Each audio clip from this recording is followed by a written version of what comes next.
We're going to get more analysis now with Kethevane Gorjestani, who joins me on the set. Kethevane, Donald Trump today is expected to get a formal briefing by top national security officials on his options regarding Iran. Do we have a better idea on what those options might be and whether Donald Trump is still considering military action?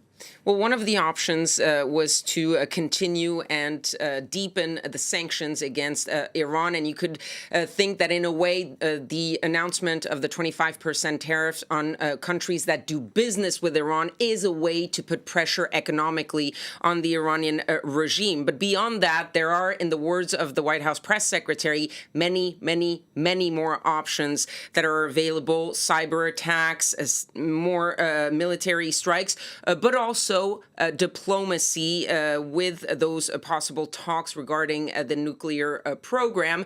And it seems, according to a latest report by the Wall Street Journal, that is what top officials, including the Vice President J.D. Vance and the Secretary of State Marco Rubio, are trying to push Donald Trump towards. Diplomacy, try to do those talks first, and then let's keep the potential of military strikes as something that we would do at a later time. But in that same report by the Wall Street Journals, it seems that Donald Trump himself is leaning towards potential strikes, military action.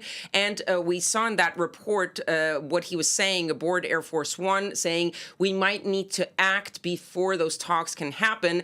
That means that it is a possibility that the president is eyeing potentially smaller strikes in order to put pressure on the regime to then get back to the negotiating table over the nuclear program. And one thing to remind our viewers of is what happened last summer before the United States struck Iran. Remember, Donald Trump put out a 2-week deadline for the Iranians to come to the negotiating table.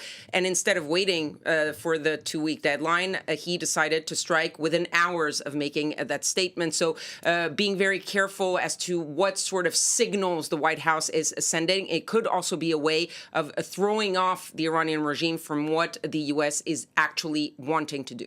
And what about Iran and all of this? Is the regime ready for the possibility of the U.S. trying to take out its leadership? Well, look, the supreme leader, Ayatollah Ali Khamenei, he is 86 years old, and he has long had a very frail health.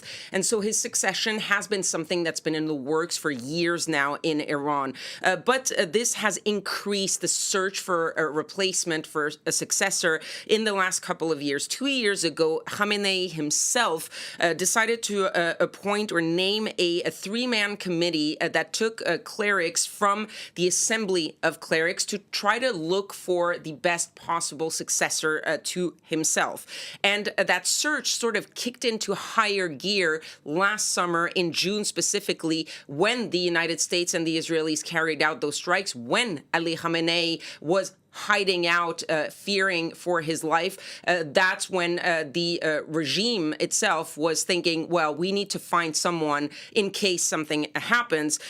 There are a couple of names, 2 main names that are coming out. His son, Mojtaba Khamenei, he is the sort of continuity choice. He's seen as a hardliner the way his father is. But there is also Hassan Khomeini. He is the grandson of Ayatollah Khamenei, who was the father of the Islamic Revolution, and he is seen relatively in the leadership of Iran as someone who is a little bit more of a reformist than Khamenei, and they're both pretty much around the same age. One is 56, the other 53. Those are the 2 personalities, the figures, but there could also be the potential for Iran's Revolutionary Guard Corps to sort of decide to take matters into their own hands and try to appoint someone who's maybe lesser known, doesn't have that name recognition that the other 2 have, and who could be a sort of puppet for the IRGC.